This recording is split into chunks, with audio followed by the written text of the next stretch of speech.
Bismillahirrahmanirrahim. Welcome to Ordinary Days. In this video, we are going to discuss the anatomy of the ciliary ganglion. So, this is a peripheral ganglion. Let me zoom in a little bit. So, this is a peripheral ganglion which is present in our peripheral region. It is a parasympathetic ganglion along with it. So, this ganglion, as I told you in the previous video, that it was located somewhere between the optic nerve and the lateral rectus muscle. So here in this portion of the optic nerve, I told you that this ganglion was present between the optic nerve and the lateral rectus muscle. So this is the ganglion that we are going to discuss. Now it has a parasympathetic supply, a sensory supply, and a sympathetic supply. We will look at all the roots of it and how it is going to control the different muscles. For example, first of all, we have the parasympathetic supply. So parasympathetic supply is coming from the Edinger-Westphal nucleus via nerve to inferior oblique muscle. It passes in the ganglion and through the short ciliary nerves, it supplies the ciliaris and the sphincter pupillae muscles. And all of this pathway helps in accommodation of the eye. So parasympathetic, which comes from Edinger-Westphal nucleus, it's you can say preganglionic fibers. They are via nerve to inferior oblique.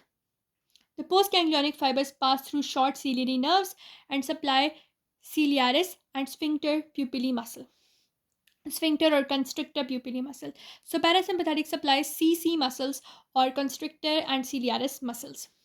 After that, we have the second one, which is a sensory supply. The sensory supply is coming via the nasociliary nerve and it passes straight through. It does not relay anything in the ganglion. Third thing is the sympathetic supply, and as you know, sympathetic supply is such a supply that comes after winding around certain arteries, and in this pathway, the arteries that it winds around is the internal carotid artery, the ciliary artery, or ophthalmic arteries. Mainly, it is internal carotid artery. So now, how does this sympathetic plexus originate actually? So from the T1 spinal cord segment, we have a lateral horn, and from the lateral horn, we have the preganglionic fibers, which are going to pass into the superior cervical ganglion.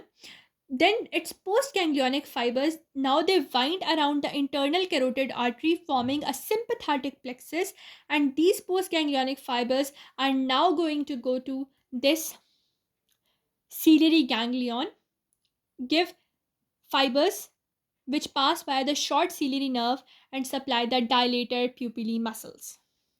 So parasympathetic, which supply the CC muscles, that is constrictor and ciliaris muscle. Where does the parasympathetic one begin? In the Edinger-Westphal nucleus. The preganglionic ones are inferior oblique ones. The sensory one, they are from nasociliary nerves, whereas the sympathetic ones, they are postganglionic fibers, and their preganglionic fibers are coming from the lateral horn, which relays into the superior cervical ganglion.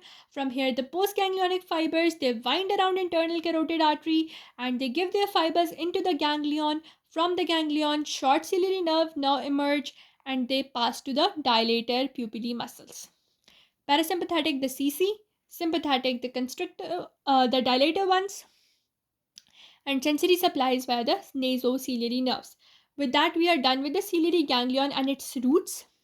Now they're saying that the ciliary ganglion has 8 to 10 ciliary nerves. These short ciliary nerves are 8 to 10, and they further divide into 15 to 20 branches each. They pierce the sclera around the optic nerve entrance. So which portion are they going to pierce? This is the sclera and this is the cornea. So they are mainly going to pierce the scleral region, and fibers are coming from all three ganglionic root. The three ganglionic root are parasympathetic, which supply the CC muscles, that is constrictor and ciliaris.